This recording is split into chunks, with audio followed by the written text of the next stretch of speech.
Hello, everybody, and welcome to Wondergoal, the soccer betting podcast from the Action Network. I am your host today, BJ Cunningham. I'll be joined by my co-host and friend, Anthony DeMundo, in just a second. Michael Leboff is out making sure the Islanders make the playoffs. He'll be back in the chair on Sunday night as the host. But first, I need to tell you that Wondergoal is presented by Bet365, the world's favorite sportsbook brand. Sign up with promo code ACTION to get Bet365's exclusive sign-up offer in New Jersey, Colorado, and Ohio. Bet $1 on any game, get $200 in bonus bets. All right, we have a full Premier League slate, and we'll also take a little jaunt around Europe as well. You know, we always try to figure out what match we want to talk about first. Sometimes we go chronological order. We like maybe talk about one of the bigger matches throughout the weekend. Anthony chose this one first. I wouldn't have chosen it. I don't think it's really the biggest match of the weekend. West Ham hosting Arsenal in the London Derby. West Ham is a 5-1 home underdog. Arsenal sitting at a -182 road favorite, with the draw sitting at +320. Anthony's going to about to tell you how Arsenal's not fine and how City's in the driver's seat and how City is going to win the title, which is just not true right now. Arsenal had one bad defensive performance, and now we are going to crucify them and say that so many things are wrong with Mikel Arteta's side. Yes, they did have a bad performance in the second half against Liverpool, but the match against City is still coming up, and that is huge. And, you know, we'll go through the schedule at a later time to figure out who's in more danger. But in general, with this match, listen, if I was a neutral, I would tell you the West Ham +1 has a ton of value right now, because I only project Arsenal at -102. But I'm not going to do that because I don't bet against my Gunners when they're in the title race. But I'll kick it over to you, Anthony. You can go on your little diatribe about how Arsenal's broken, the season's over, they're not going to win the title, and that West Ham's going to win this match. Yeah, I'm not going to be that extreme, but Arsenal defensive regression, something I've talked about and been banging the drum forever and said they're not as good as their numbers suggest. They had one of the worst defensive performances you'll see all season in the draw with Liverpool. Credit to Aaron Ramsdale for keeping them in it. Credit to Mo Salah for being shit and missing his penalty. But I mean, the same problems exist here for Arsenal. Now, Arteta said on April 7th that maybe Saliba would be able to train. I have not seen any report that suggests he is training at the moment, and so I'm going to assume that he remains out for this match, and even if he does, may be limited. But it makes a huge difference for Arsenal. Saliba's ball winning, his ability to win ground duels was elite in the first half of the season. Yes, he gave away some dumb penalties and had a couple mistakes, but all in all, was a vital part of their transition defense, and he just hasn't been there. And so they've not had him or Tomiyasu. So, you know, White Holding is not nearly as good, I think, of a pairing in terms of playing out from the back under pressure and whatnot. Arsenal dominated this match at home, but think about how much the market has changed on these two teams. They played right after the World Cup break. Arsenal was -180 at home.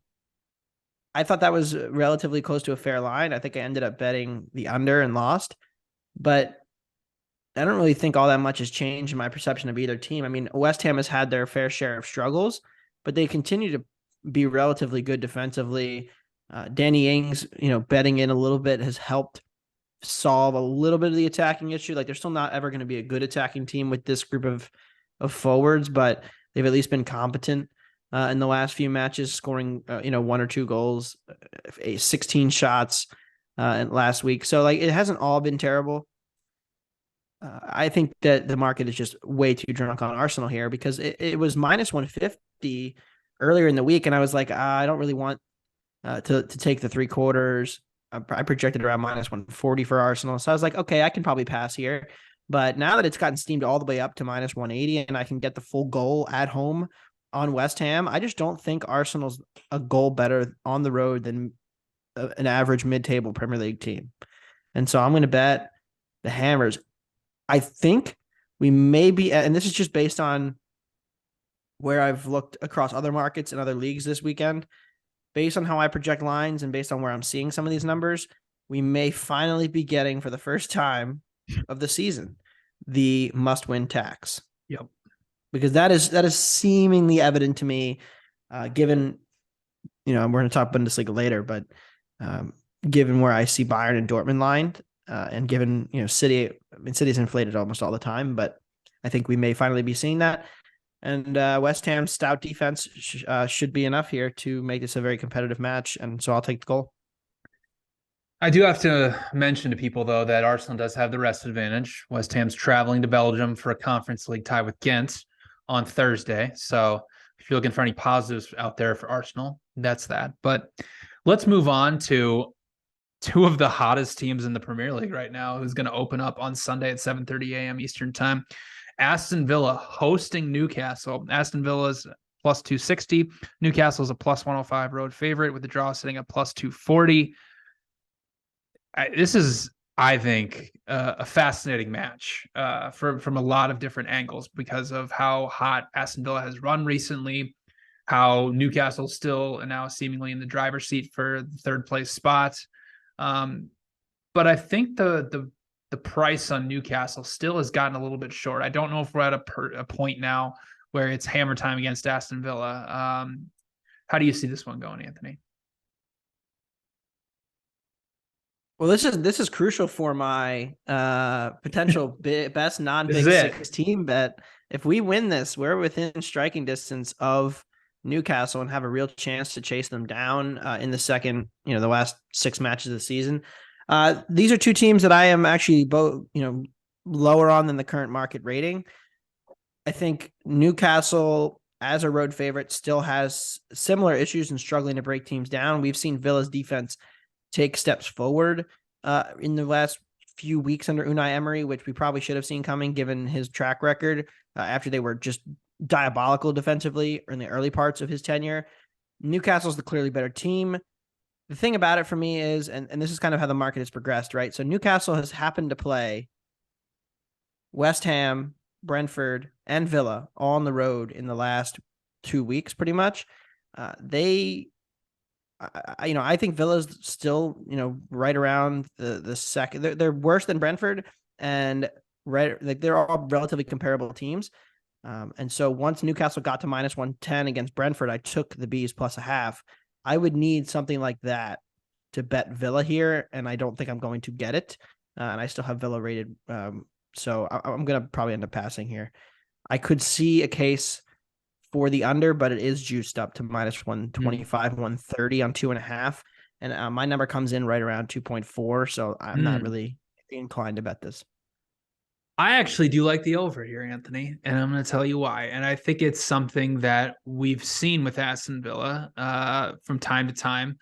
I mean, listen, the schedule has kind of favored them out, right? They went through that really, really bad stretch where they got pummeled by City. They, ended up on the final scoreline. They hung with Arsenal, but, let's be honest, Arsenal dominated that match. And then even the match against Chelsea, which I think is very important in this. Obviously they won that match 2-0, but they really, really struggled from playing out the back. And as we talked about many times, Unai Emery is insistent on them playing out from the back. In that match against Chelsea had a passes per defensive action of 4.6, a 30% counter press success rate, and enforced 7 high turnovers. Again, both Arsenal and City had a passes per defensive action below 8, and both forced 4 high turnovers each in that match as well. The reason that's important is because Newcastle is a top 5 pressing team in the Premier League. They're 4th in passes per defensive action, 5th in high turnovers. And, the previous match, although it was under a different manager, the best manager in the world, Steven Gerrard, Newcastle gave Aston Villa so many problems with their pressing as well, and created a little over 3.5 expected goals and won the match 4-0. And just, and obviously Aston Villa is running really hot. Well, Newcastle is absolutely on fire offensively. Since the 2-0 loss to City, they've ripped off 5 straight wins, created 12.5 expected goals in those matches. And the reason for that is because Alexander Isak is playing regularly in the starting 11, and he's just an incredible striker. He's got 8 goals in 9 matches already.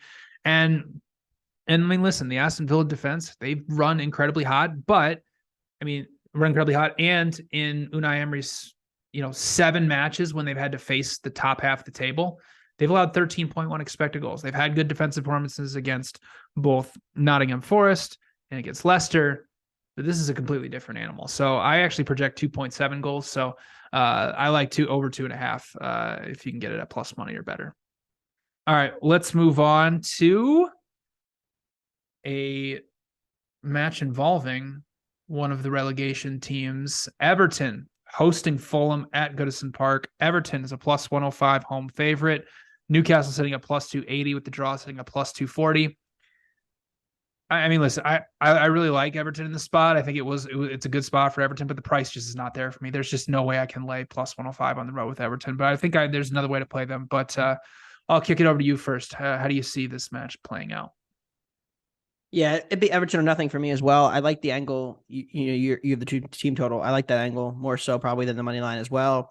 We've talked about Everton being more of an up tempo, up event, higher event team under Sean Dyche, and that absolutely held true last week at Man United. They played a very high line.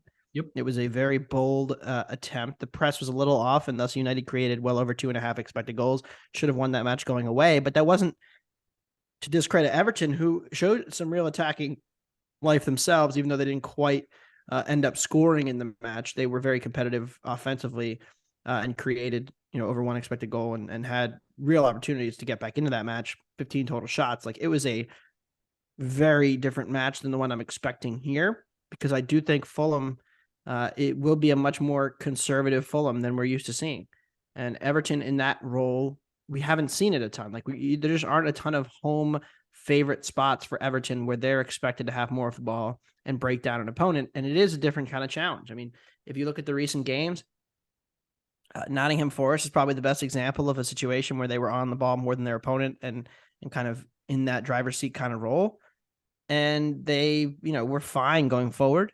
So, maybe it's not the end of the world, but Fulham without Mitrovic, another pretty shaky attacking performance, failed to score. We're seeing the attacking regression for Fulham in the last few weeks here, where they've scored.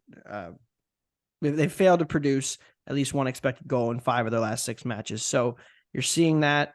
You're seeing the losses starting to pile up. But like you said, the number's not quite there for me on Everton to bet it. Yeah, and so you mentioned I like Everton's team total over 1.5 at plus 110, and the reason being is because I was showing value on the over before accounting for the loss of Mitrovic, which, as I mentioned on the last podcast, is very drastic. They're at about a 0.8 xG per 90 without him. With him, they're around 1.3. They're at 1.35. I think it's important to note, though, for Everton that since Sean Dyche has taken over, they've played a difficult schedule. 6 of the 10 matches under his managerialship have been against Big Six opponents. The other 4 came against Villa, Leeds, Nottingham Forest, and Brentford. And in those 4 matches, they did create 5.7 expected goals. So like you mentioned, and you've already mentioned, it's much more high event. It's much more pressing high, trying to win the ball higher up the pitch, disrupting build-up play. Under Lampard, Everton's pass for defensive action was 15.3. Under Sean Dyche, it's 12.2. So you can already see them trying to win the ball higher and getting going forward in transition. And that's probably where this match is going to be played quite a bit. But, I can't get on a both sides over 2.5 without Mitrovic for Fulham. And this is just honestly a bet against the Fulham defense that just continues to completely crater and fall off a cliff. Last 4 matches against Brentford, Arsenal, Bournemouth, and West Ham, they've conceded 9.2 expected goals and 6 big scoring chances. So I like Everton's team total. I project Everton at 1.72 goals. So showing some decent value there. So Everton team total over 1.5 at plus 110 for me. Yeah. If they got to plus 130, 25, I would bet them. But yep. I would not. I agree. Plus 110. I agree. I have Everton at like plus 102. So I'm basically dead on with what the market is. All right, let's move on to, honestly, maybe I think the most exciting match of the weekend. Chelsea hosting Brighton. Chelsea is only a plus 162 home favorite. Brighton sitting at plus 170 with the draw at plus 240. This is the exact same thing as last weekend, where I saw the draw. I saw Chelsea versus Brighton. I got really excited because I thought I was going to get Brighton drawn out better at a decent number, but nope. The market says Brighton's better than Chelsea, so we're pricing this at a straight pick 'em at Stamford Bridge. So I am passing. But you like the over. Can't quit. I like the over. Yeah. Yep. I mean, I don't want to go into this anymore. I'm really tired of talking about Chelsea. All I've done for the last month is lose money on these frauds. Actually, that's not entirely true. In the last 2 weeks, all I've done is lose money on these frauds. Between, the Real Madrid no-show today, the Wolves no-show on Saturday, the Liverpool incredible performance that they never finished any chances.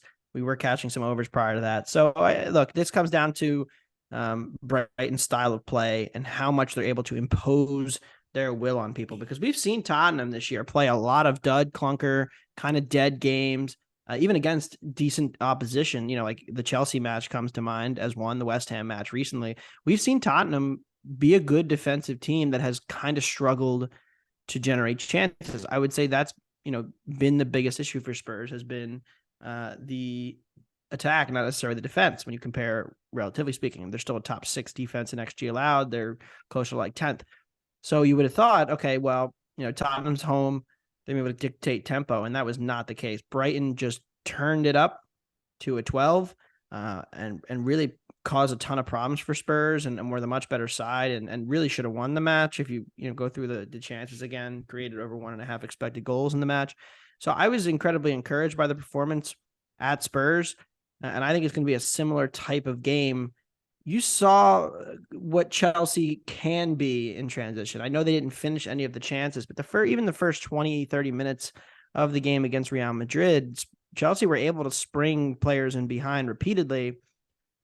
And I think they'll be able to do something of that nature against this Brighton pressure. And they have the pressing from the front to turn over opponents enough that I trust them to get goals here. I shouldn't say I trust them, because I really don't anymore. But before we move on, I have a question for you that I think is interesting. Where do you have Brighton power ranked in terms of the Premier League table? So I have them 5th, but it's basically a tie with Newcastle, and I have like Chelsea and Man United are right there. Man United slightly above Chelsea. So it's basically 5th. So, because here's my point, is like, I think Brighton is the 4th best team in the Premier League. And if you look at expected goals, they are a pretty decent margin between them and Liverpool right now. It's about 5 goal difference right there. And the thing is when you go through all these big 6 clubs, like they can make excuse after excuse after excuse for teams like Tottenham, like who have lost Conte, who have had injuries, or from a team like Manchester United, who had a really horrible start to the season and then turned it on. Brighton lost their manager in the middle of the season. They had to make a managerial change, and they just continually are pummeling big 6 sides. They've done it to Liverpool twice. They just did it to Tottenham. They're going to have a couple of chances here coming up against both Arsenal, against City as well. They're not going to get to the top 4. And unfortunately, how this works, and this is how it happens in terms of the Premier League, is they're probably going to lose to Zerbi. They're probably going to lose a lot of these different players. I actually thought about this the other day. Graham Potter's probably going to be manager of Brighton next year. I mean, he's probably going to come back after Zerbi leaves for Tottenham or Chelsea or whatever it is. But it's really, really unfortunate of what happened to Brighton last weekend against Tottenham, and what happened to them against Fulham, that basically sunk their top 4 chances. Because I truly believe this is the 4th best team in the Premier League, and their matches are the most exciting of anybody in the Premier League right now. I mean, it is just, De Zerbi is just balls to the wall. Like you said, they just get turned up to 12 every single match. So, yeah, it's unfortunate. They'll be, and again, the market is telling you right now that Brighton is a better team than Chelsea if they're pricing them at a pick'em at Stamford Bridge. So, I mean, at a certain point, it's not even analytics. It's okay, goal difference. Therefore, I mean, they're incredible to watch week in and week out. We've been championing the Brighton flag for I don't know what, 3-4 years now. As long as this show has existed. As long as this show has existed, ever since me and Anthony started working together, we've just been saying Brighton over again. It's finally come to fruition.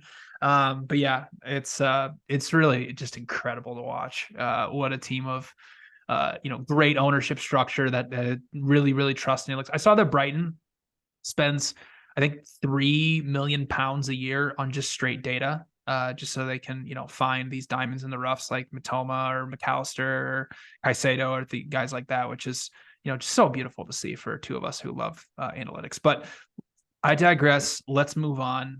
You guys don't want to hear us just continually mush about Brighton over and over. Let's move on to a relegation 6-pointer. Southampton taking on the best team in the world, Roy Hodgson's Crystal Palace. Southampton is a plus 180 home underdog. Palace sitting at plus 170 with the draw at plus 210.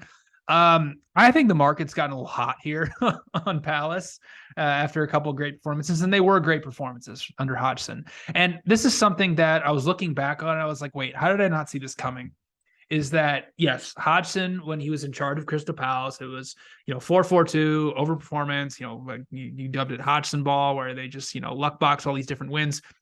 When he was managing Watford last season and he was trying to get them out of the relegation fight, he was playing incredibly high event type matches and was really just going balls to the wall. So I'm kind of kicking myself for not seeing this type of, not this type of offensive performance coming, but the overs or, these high event style matches. So again, I don't know if this is the spot to continually back Palace. I wouldn't blame anybody if they did, because Southampton looks dead right now.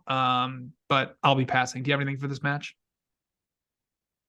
Yeah, I mean, I still will put up that the biggest thing that happened to Crystal Palace is that they stopped playing all the good teams and started playing all the shitty ones. Pretty much. Like, instead of playing Man United, Brighton, Brentford, Liverpool, Villa, City, Brighton, Arsenal, you got to play Leicester and Leeds, who are 2 of the 5 worst defenses in the league. And yes, obviously, the new manager coming here at the perfect time to spark it makes a difference for sure.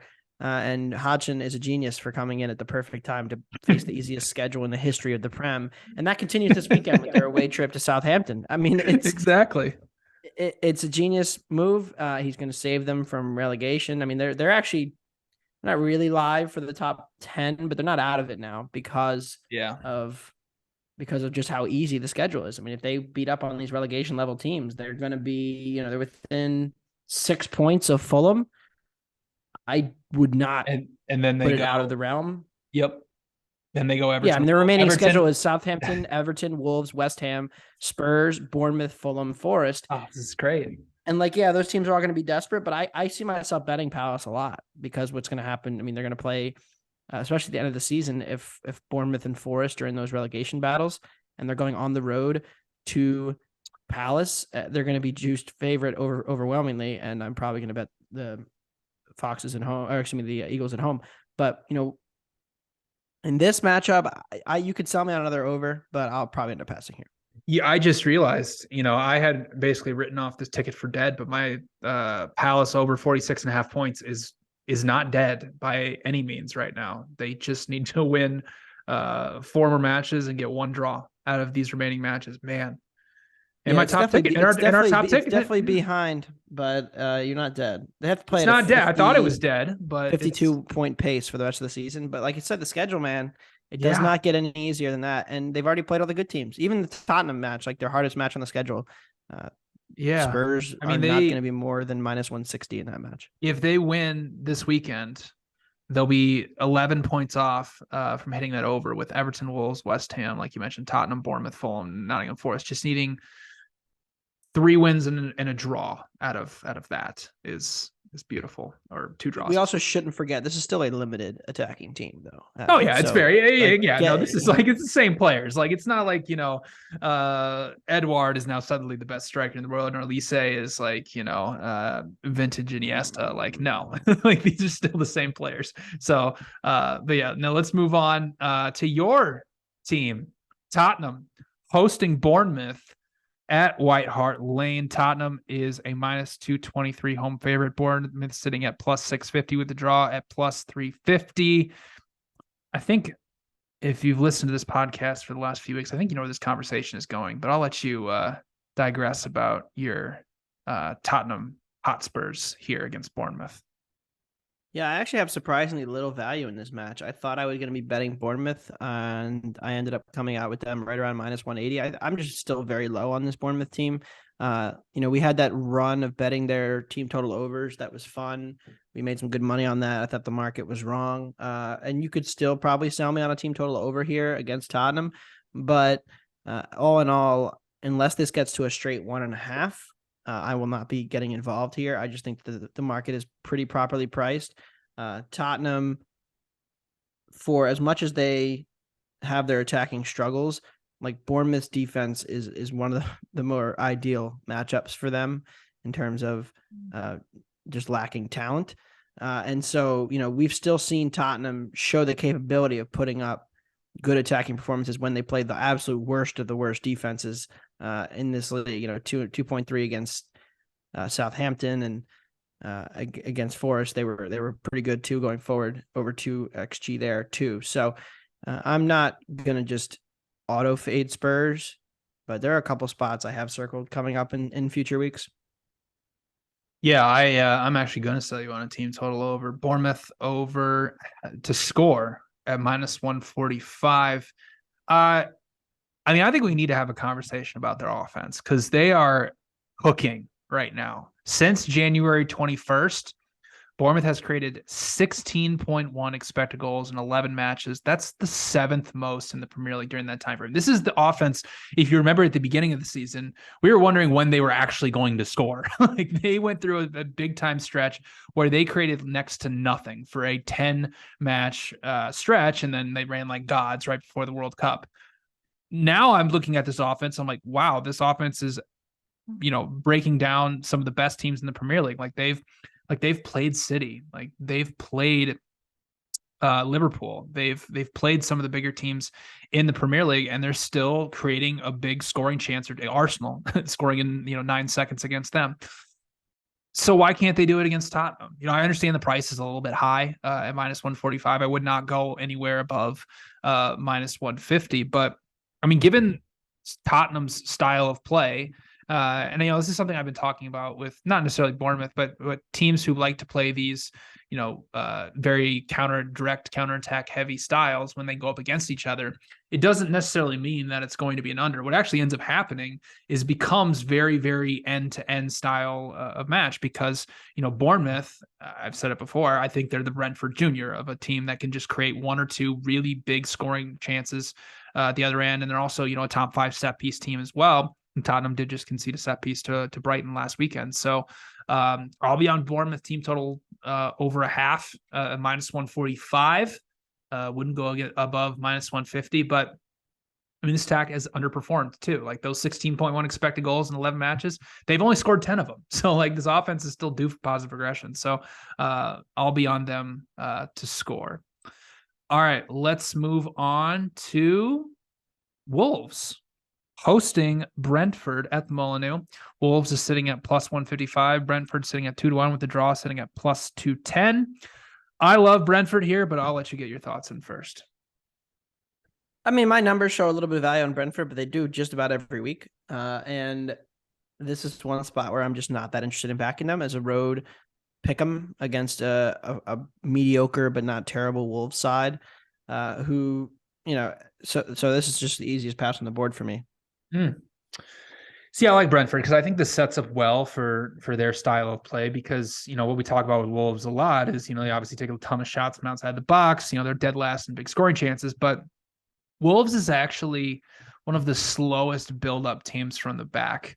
They lead the Premier League in touches in their own penalty box and final third. Like they are incredible at holding possession in their own final third. But once we get it into the opponent's final third and, rarely the opponent's penalty box, it just becomes a nightmare for them to actually create high quality chances. And listen, I mean, this is Lopetegui to a T. He wants to get the ball out wide. He wants to slow build up and then swing in crosses. Brentford, they do allow a higher end of crosses than most Premier League teams, but they are one of the best teams in aerial duels won. So, and they're also very good at defending set pieces. So even if Wolves, hold 60% possession, I don't think they're going to create anything against this Brentford low block. And Brentford, and the thing about it is like with Lopetegui and getting the ball out wide, like Brentford will play 5 at the back. So like they can defend in those wide areas and not allow Wolves to have numerical advantages there. And really what this comes down to as well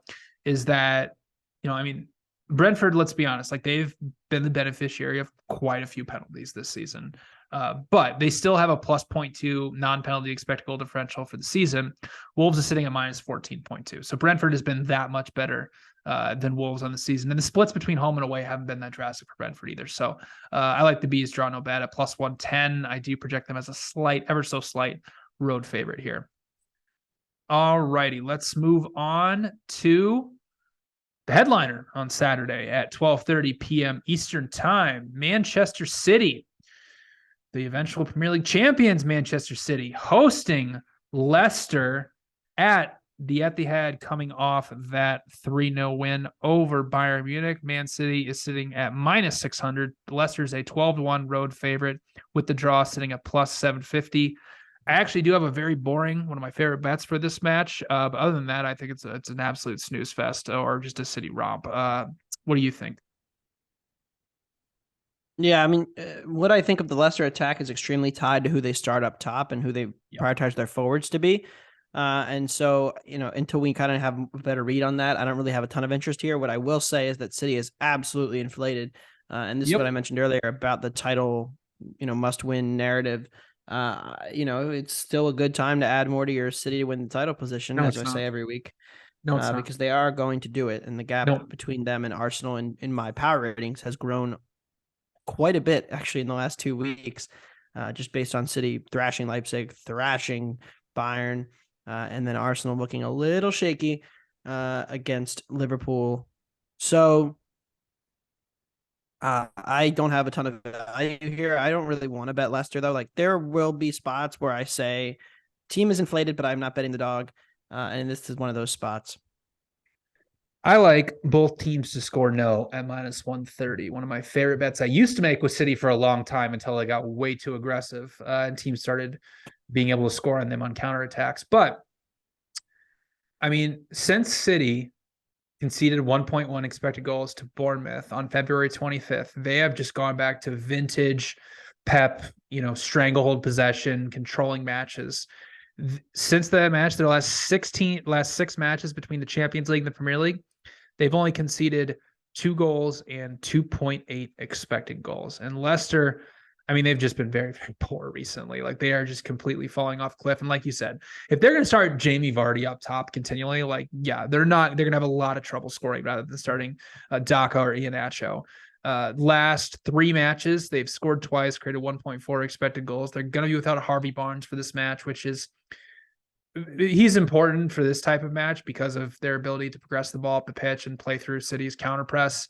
Tielemans looks like he, is questionable for this. If he's not available, that also hampers their ball progression trying to get through City's press. And, in the previous match between these two sides, it was a very, very sleepy. It was the early lunchtime kickoff.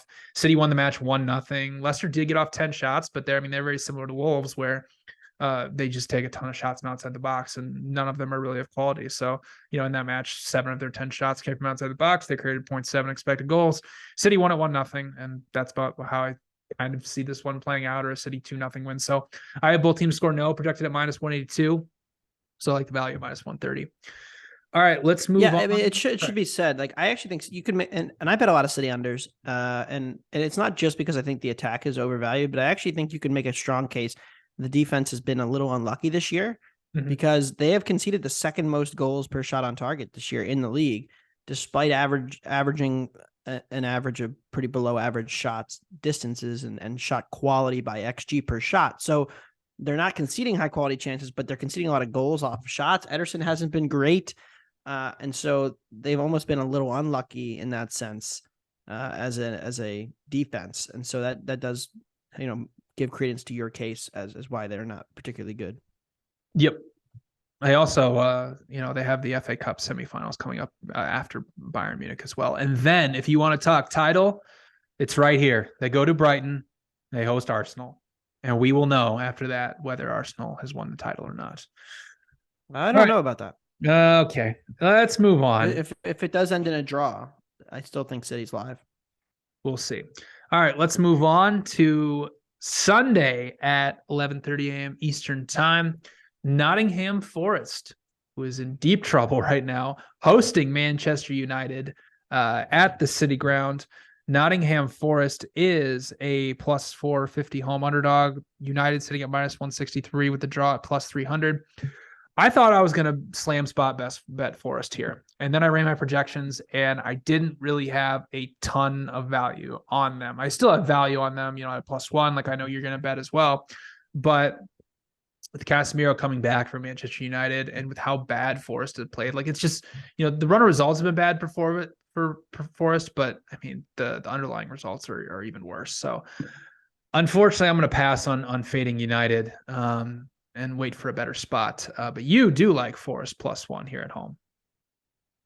Yeah, I do. It doesn't look like Marcus Rashford's going to play. And I think this is going to be the real test here because, yes, Eriksen will be back, it looks like. He made a return on Saturday, and Casemiro will be back. So that will certainly help their midfield and their ability to deal with pressure potentially in this matchup. But I think there's some problem with this team in terms of shot production. Without Rashford, they're just not getting enough from the other guys to make up for it, right? And so everybody knows how good Marcus Rashford's been this year. He's definitely cost me money in the aggregate, and he's put up almost 3 shots per 90, right? But here's the difference. Technically, the leader in shots per 90 for Man United is actually Antony at 3.24. But what's the difference? His average shot distance is about 20.4 yards, which is horrendous. He's outside the box. He's always outside the box, and he's not getting any of them on target. I mean, he's right. And he's getting 0.07 goals per shot. It's bad. Rashford is nearly triple that. He's run really hot. He's only getting 3 shots per 90, but his distance on those shots, 15.4, which if he were a team would be the best in the league. Mm-hmm. So he's getting so many good shots, and they're just not getting that level of production. Like when Martial's been out there, they're getting 2 shots per 90. Not great from him. Elanga is at 2. Fernandez is at 2. And so my question is, I'm laying a goal on the road with a defense that has been spotty in the last month. I know Casemiro's back. Do I really trust them enough? Because even when Sancho's been out there, Sancho, less than 1 shot per 90. Casemiro, he's back, and he has added some forward punch for this team. He gets about a shot a game. But even his stuff is all from long range. So I just don't know where the production comes from to get margin here. And Forest has been one of the least efficient teams in front of goal all season. And I don't think it's just like a talent thing. Like they just have the fewest goals per shot except for Everton. So I'm going to roll with the trees at home. We've talked about their home and away splits and just how dire they've been away from home. At home, average team in the Prem. Yep. That is true. And so I'm gonna back them at home here, catching a goal against a United side that has a minus 0.4 XG difference per 90 away from home. So it just feels like, given the injury to Rashford, I know everybody's going to be talking about Casemiro and Eriksen being back, but I'm worried about this attack producing a lot, and so I'm going to take the trees. I totally agree. I was gonna bet the over between them and Sevilla in the Europa League, but I had to pass because of Rashford being out, and I just don't really know what United's going to do without him. So great point. I think they'll be okay against Sevilla. They will be. No, I mean Sevilla sucks. Sevilla's of course they'll be awful. Okay. They're awful. Like they still can create chances. Don't get me wrong. They have players, but I think it adds up beyond in the long run. Do you see who they have coming up after the 2 legs with Sevilla? We don't know if Rashford's gonna be healthy by this point or not, but they go on Chelsea at home.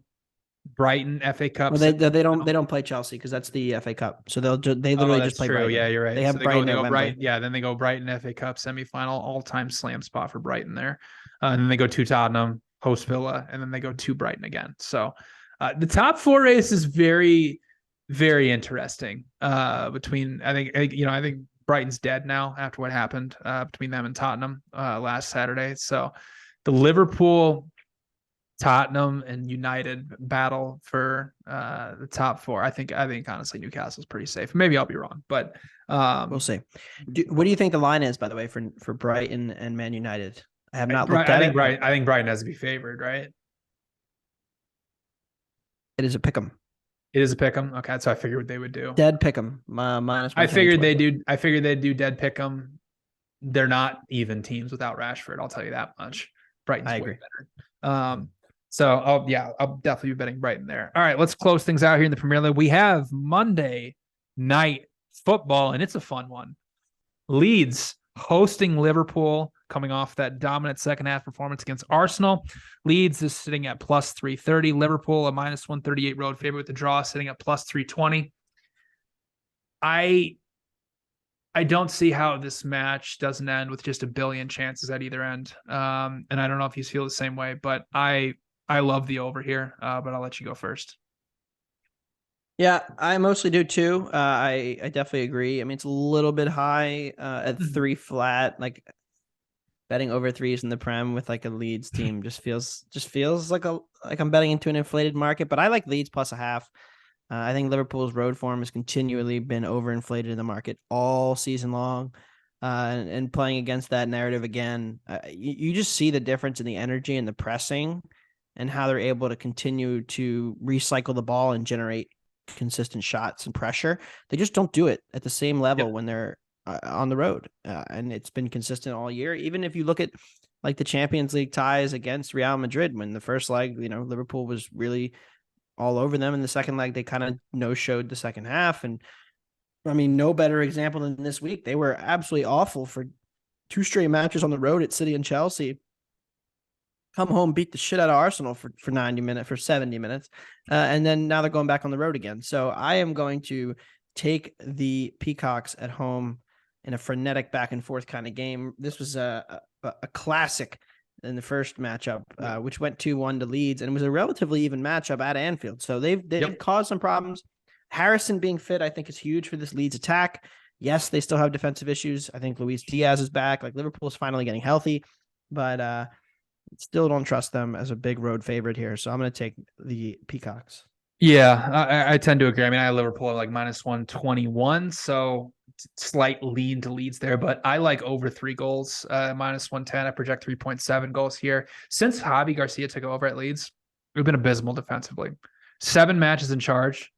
They've conceded 14.9 expected goals, and they hit rock bottom. That was rock bottom last weekend against Crystal Palace, giving up 5 goals to Roy Hodgson's side. And I was looking at their pressing numbers because, if you watch Leeds, they tend to be a little bit more passive than they were under Jesse Marsh. And if you look at their passes per defensive action, it's ever so slightly up from what it was there. But the problem is that Garcia is trying to provide more defensive structure, and it's just a team that's not constructed to play a low blocky counter-attacking style or even like a passive style. It's a high press, high intensity team, and that's the players that they've brought in and signed from the last transfer window and the transfer window before that. I think Tyler Adams being out is massive to this Leeds team. You can just see it, that McKennie and Roca just don't have the type of ball winning and covering that he does. And, as far as Liverpool is concerned, that was an amazing performance against Arsenal. I mean, over 4 expected goals against the second best defense in the Premier League. I mean, that's an incredibly impressive performance. And something that was interesting is Klopp started to invert Trent Alexander-Arnold a lot more into the midfield to provide more ball progression going forward that they just weren't getting with Fabinho. So they were kind of trying to double pivot him as well, which did work. I don't know if for the long term, if that's something that's going to play more with Liverpool. It will help their attack, I think. I mean, this Liverpool offense, they, like you mentioned, they had bad matches against Chelsea and City, but I mean, overall for the season, they're averaging 1.74 non-penalty expected goals per 90. Like, this is still a top 3 offense in the Premier League. And having Diaz healthy is huge for them, especially attacking in wide areas. And I think the Liverpool defensive issues are still very, very real. Like, it was a comedy of errors that led to both Arsenal goals on Sunday. Liverpool has now conceded the 5th most big scoring chances in the Premier League. You already mentioned it. They can't counter press the way that they used to. It's not a team that's clearly constructed to play any other way at an elite level. They can play at a good level in terms of different tactics, but they're at their best when they're pressing high, counter-pressing, controlling possession. They haven't been able to do that. So, and the Leeds offense has been fine. They have the attacking talent to do so. We've created 7.8 expected goals, and Garcia's 7 matches in charge. So I see this as a very end-to-end style match. I do like over 3 goals at minus 110. Or if you want to do the Debundo special, both teams score over 2.5. I don't hate that either. Yeah, I like that more here because I do see this being back and forth. Yep. Alrighty, let's take a little jaunt around Europe. But first, I need to let you know again that Wondergoal is presented by Bet365, the world's favorite sportsbook brand. Sign up with promo code ACTION to get Bet365's exclusive sign-up offer in New Jersey, Colorado, and Ohio. Bet $1 on any game, get 200 in bonus bets. All right, let's kick things off with the Bundesliga. What do you got for us here in Germany this weekend, Anthony? Updated my projections on Sunday, and the board lit up with Hoffenheim and Stuttgart, which immediately tipped me off that the market is inflated on the title chasers. Bayern especially, the number has come down a little bit here, but you can still get 2.25. I like catching that hook there, or the half hook on the two with the Asian spread. Hoffenheim continues to be a positive regression candidate as well. They've underperformed all year long. Finally starting to turn the corner. I think you're starting to see improved performances and improved results as a result of that. They're really not a bottom 4 or 5 team like the market is suggesting here. I mean, Bayern laying 2.25. You usually only see that against, your like 13th to 15th ranked teams, not quite relegation, but right around that. And I think Hoffenheim's closer to the 11th or 10th best team here. So I agree. Like Hoffenheim and Stuttgart at home catching a half against Dortmund. Dortmund, still in this title race, not over at all. But I told everybody last week I might bet Stuttgart every match the rest of the season. I cashed on them plus 150 last week. We're going back to the well at home, catching a half. They are an above average Bundesliga team. Yep. And Dortmund should not be laying a half to that. So yeah, I agree. Yep. I like the team I bet last week. They actually won their first match, and I believe 6 matches. Cologne, right? Cologne, I'm going with them again at home. Draw no bet, minus 110 against Mainz.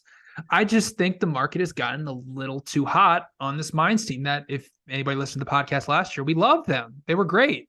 They underperformed their expected metrics. They created a ton of big scoring chances. They're a really good pressing team. Well, now it's funny how the market flips. Is now they're completely overperforming their expected metrics as of late. And now the market's gotten too hot on them. In their last 8 matches, they have they're unbeaten. They have a plus 11 actual goal differential, but their expected goal differential is only 2.6. And then there's also a huge difference between Mainz's performances at home, where they have a plus 3.3 expected goal differential, versus on the road, where they have a minus 3.6 expected goal differential. Cologne, before that match against Augsburg, they in their last the 6 or 7 matches. Where they went winless, they had a minus 13 actual goal differential, only a minus 2.8 expected goal differential. So this is a really big positive regression meets negative regression type of matchup where you can kind of see the market being overinflated. And Mainz, look, they're still a very good pressing team. Like Bo Svensson's team is very, very good at disrupting build-up play. But Cologne is a team that, if you look at Opta or the analyst to see, the styles of play of our teams, fast and direct, or are they more slow possession build-up? Cologne is kind of both of those. They're a very, very good set piece team as well. And again, this is essentially 2 teams that have pretty much the exact same expected goal differential. And I'm getting the home field advantage boost for Cologne. So I like Cologne, draw no bet, minus 110 at home. All right, let's jaunt her down to Italy. Anthony, what do you have for us in Serie A this weekend? Well, you've all been sweating these European tickets on all these Italian teams this week. You've got Napoli. I've got Inter. We all have Roma. I think you added Fiorentina. So sweating a lot of these teams in Europe, which sets up some pretty interesting sandwich spots to get the non-European teams catching as home underdogs. And one of those teams is Sassuolo at home. Now, I've talked about Sassuolo, why they will. I had to adjust my model to kind of factor in worse than expected goalkeeping because their goalkeeper has been so bad year after year, and it has cost them.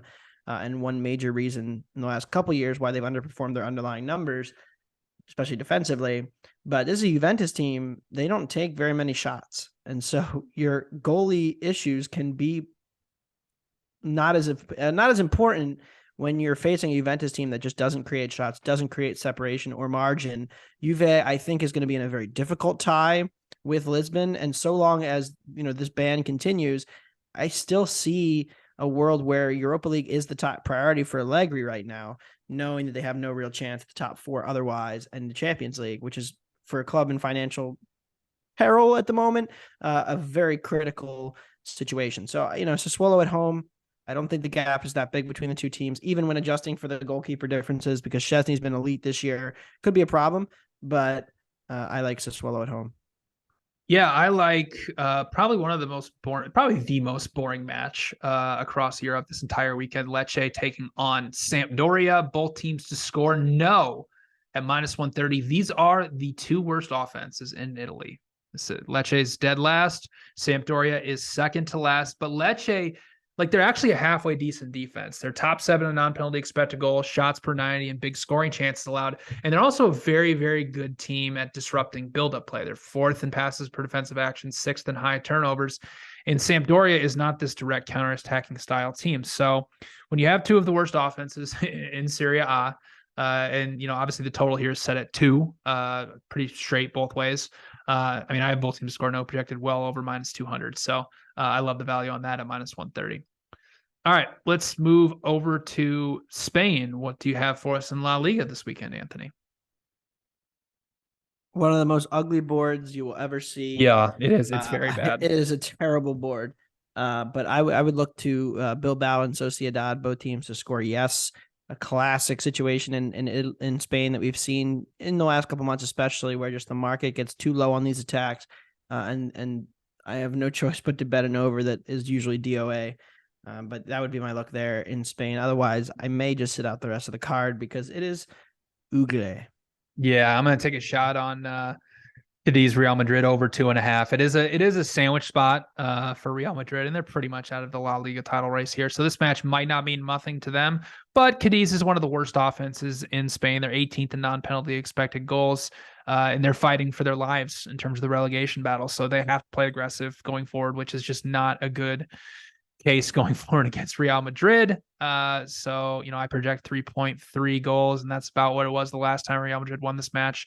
2-1, about 3 expected goals were created. So getting over 2.5 at -125, play up to -130, I think is decent value. And let's finally wrap things up around Europe here with France. And we have a huge match in France this weekend. And you have a bet on it, PSG versus Lens. Yeah, PSG stole that win against Nice last week. They got outplayed for large stretches of it again. Granted, Messi was messy, but I like Lens, both as a moneyline underdog and as a +0.5 or +1 underdog, depending on how you want to take it. I took some +0.5, +130. They are playing much better at the moment. They look like if they win this match, they're live. You can find north of 25-1 out there to win Ligue. PSG's schedule is pretty friendly coming in, so I think that's definitely going to be a problem for Lens trying to catch them. This is it. All right, that does it for our jaunt around Europe. Let's wrap things up with best bets. Anthony, what's your best bet in the Premier League this weekend? I'm going to go with Nottingham Forest +1 at home against Manchester United. I talked earlier on the show about Marcus Rashford and his absence and how that affects United's ability to get high-quality shots. I think they're going to end up taking a lot of long-range shots from distance and get a little bit frustrated and build up possession because of that, because Weghorst is not getting you enough quantity and Antony is not getting you enough quality. Sancho has been inconsistent in his minutes. So even though Casemiro and Eriksen are set to make their big return, I'm going to fade them. I'm going to take Forest, who's been competitive at home, and United has been a very mediocre away side this year. So give me the trees at home catching a goal. I like Leeds and Liverpool over 3 goals at -110 on Monday afternoon. Leeds' defense has been abysmal since Javi Garcia took over. 14.9 expected goals allowed in his 7 matches in charge, and they hit rock bottom against Crystal Palace, conceding 5 goals to Roy Hodgson's side. Liverpool's offense looked great against Arsenal in the second half. They created over 4 expected goals for the entire match. And this is Liverpool offense that has been really good all season long. It hasn't had any problems. 1.74 non-penalty expected goals per 90 minutes. That's 3rd in the Premier League. But the Liverpool defense still has some real issues. It was a comedy of errors that led to the 2 goals against Arsenal. They've now have conceded the 5th most big scoring chances in the Premier League.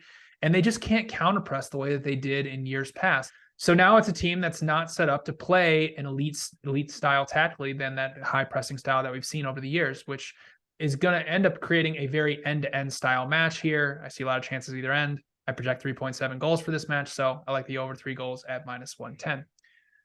All right, that'll do it for me and Anthony here. Michael will be back in the host chair on Sunday night. But before we get out of here, we're going to have a little chat with our friend Eric Wynalda talking about what we saw in the Champions League and some U.S. men's national team stuff. So stick around for that interview, but we will see you again on Monday morning for the second leg of the Champions League. We are now joined by frequent guest and basically co-host of the show at this point, Eric Wynalda. Eric, you thought Bayern was going to win. I think we were all in agreement that it would be closer than it ended up being on Tuesday afternoon. What do you attribute to Bayern now? They've been under Tuchel for about 10 days, maybe 2 weeks. They had the huge win in Der Klassiker, but they have now gone out to Freiburg in the Cup and have all but gone out to City in the Champions League. What do you make of what happened on Tuesday and what it says about, what's going on there? Upa Meccano. Let's just start there. Unbelievably poor performance. It really illuminated one fact, is that Tuchel is going to want to play a certain way, and it demands a different skill set than he has. It didn't work.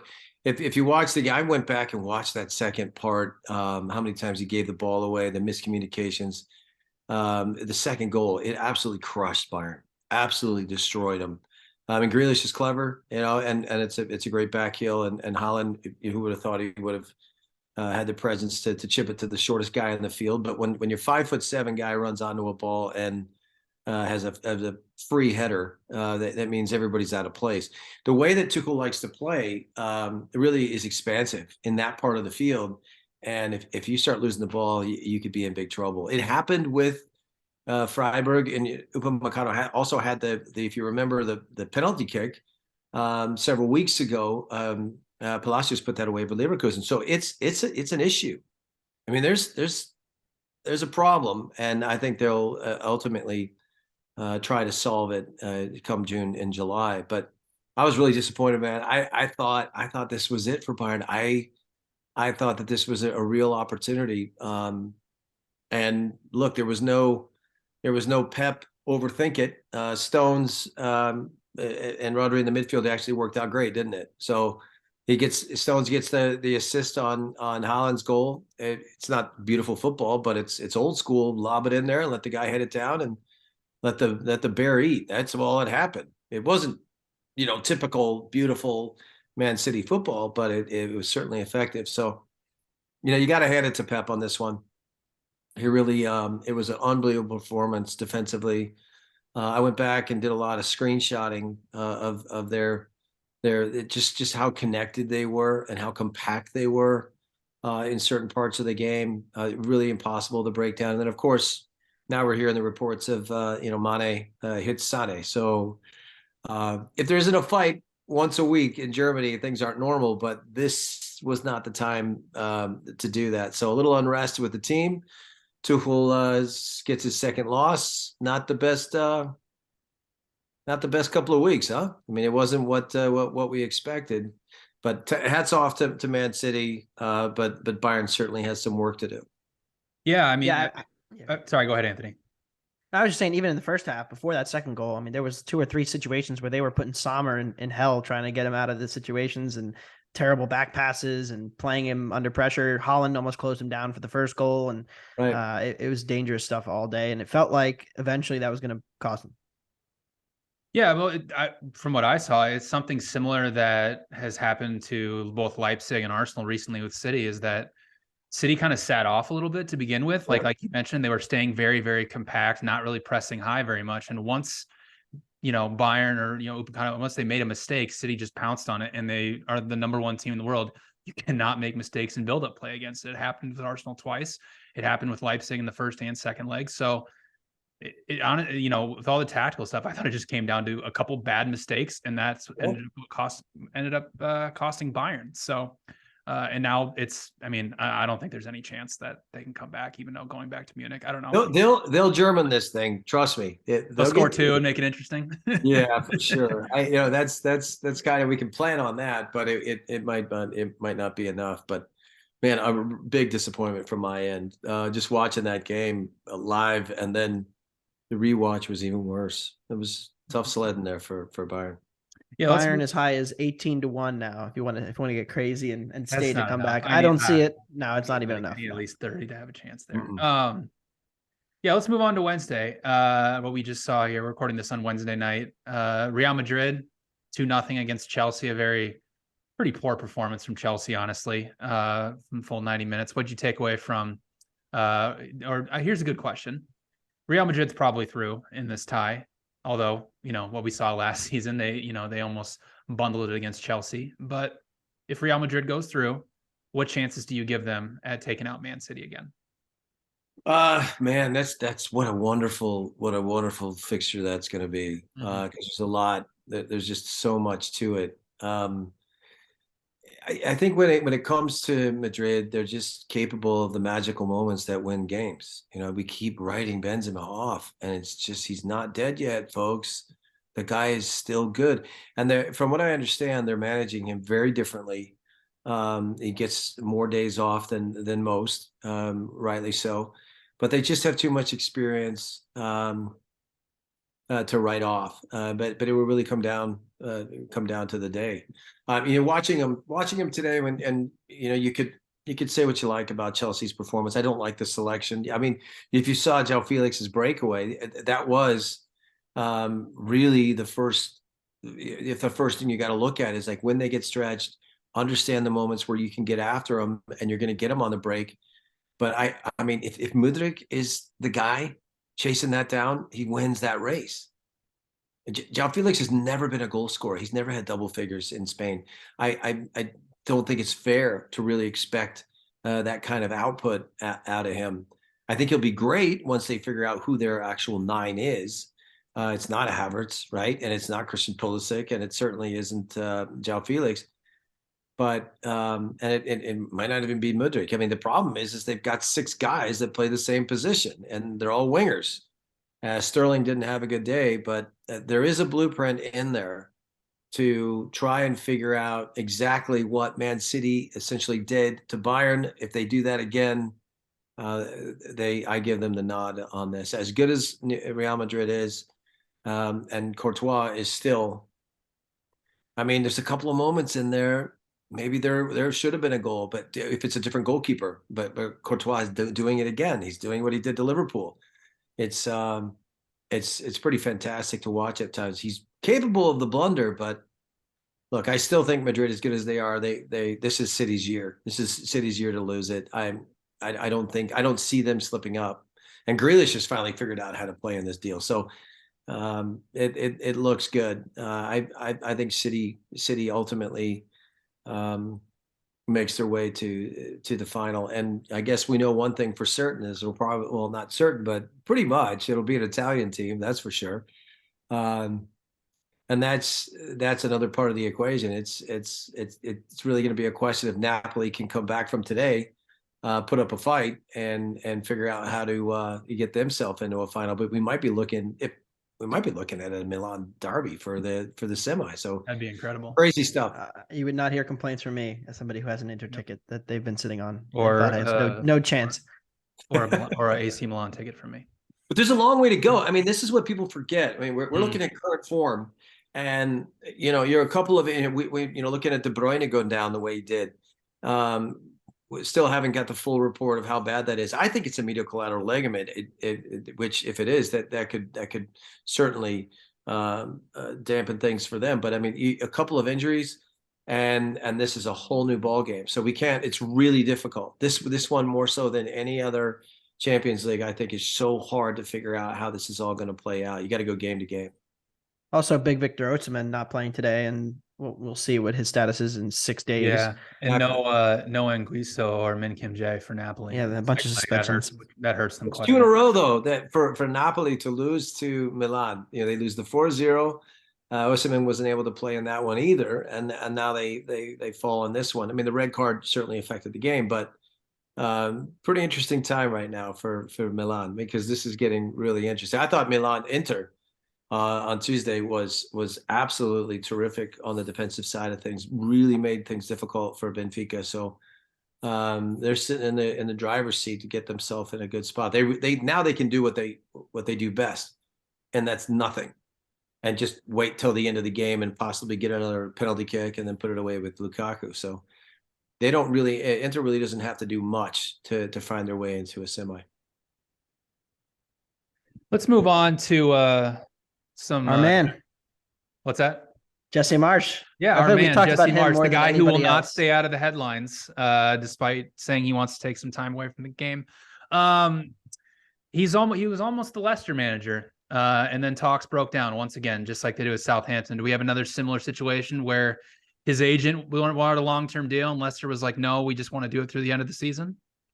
You see, what Jesse does, and I think we've discussed this before on previous podcasts, is he likes to go in and he asks the questions. He wants to know what your plan is. He wants to know what the long-term deal is. And that just wasn't the way this conversation needed to go. They needed a quick fix. They're in big trouble. I mean, they're not, I mean, and look, and who are they running into this week? I think they've got City right out of the gate. So they don't have time for somebody to plead patience or to say that, well, you know, this is the project and this is what I want to do and this is where we're going to be in 3 years.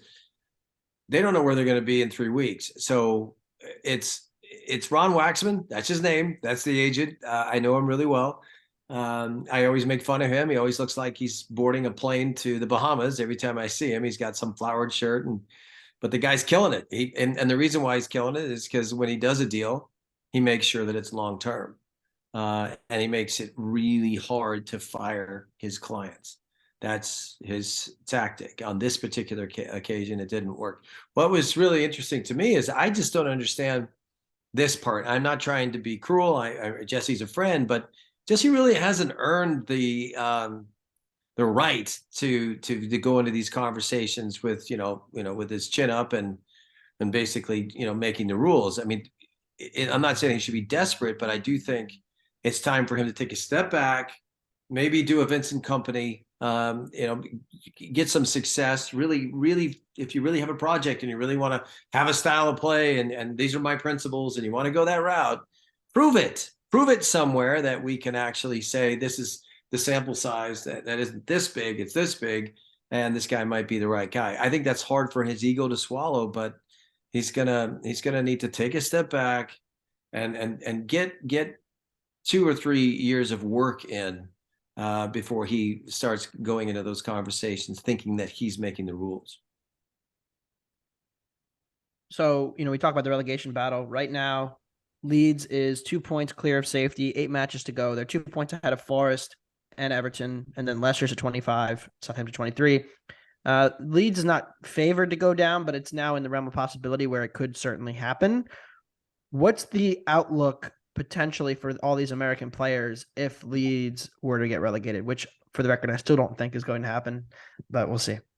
I don't either. I think Forest is in probably the biggest trouble, even though they're and Leicester's really not in a good spot. And of course, Southampton and Bournemouth look like they could be serious candidates. I'm strong on Everton saving it. I really do think that they're going to figure this out. And I like the fixture this week, mainly because you've got the Fulhams and you've got the Brentfords and you got the Brightons of the world who they're not going up and they ain't going down. And half of those guys are starting to think about their trip to Mallorca. So I'm really thinking Everton will get the points necessary this week to put them in a better conversation. Leeds is a different element. I mean, it's a tricky one because Liverpool's terrible on the road. They have not been able to figure that out.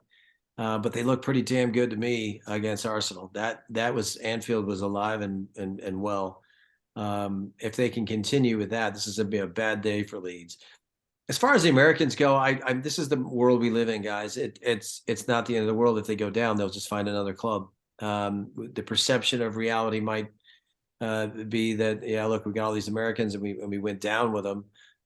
I lived that. I went down twice in my time in Germany, and trust me, they love to blame the Americans, and I think that will be the case if it happens.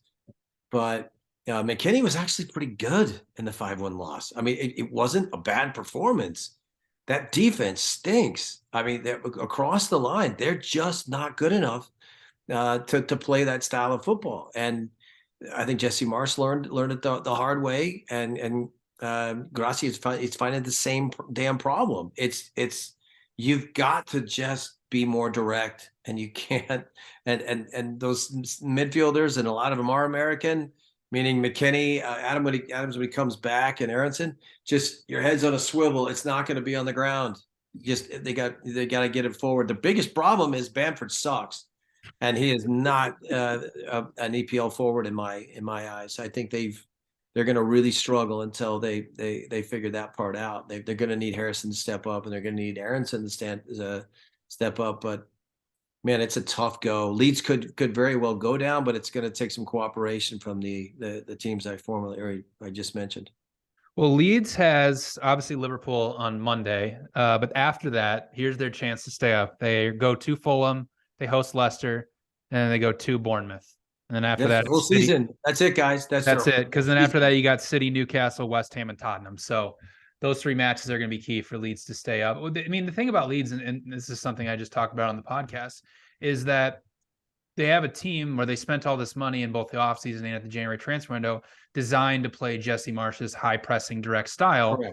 And now Garcia comes in. He wants to be more passive. He wants to be more compact defensively. And the players are just not equipped to play that style. And plus Tyler Adams being out also doesn't help them. So yeah, it's that Liverpool match. Get it forward, get set pieces, get your ass in front of the goal and make something happen.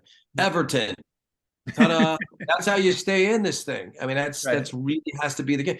People need to remember with Jesse Marsh. I mean, success at Salzburg. By the way, you had the best striker in the world. His name was Erling Haaland. He was absolutely lighting it up. You stayed in with Leeds when you had Rafinha.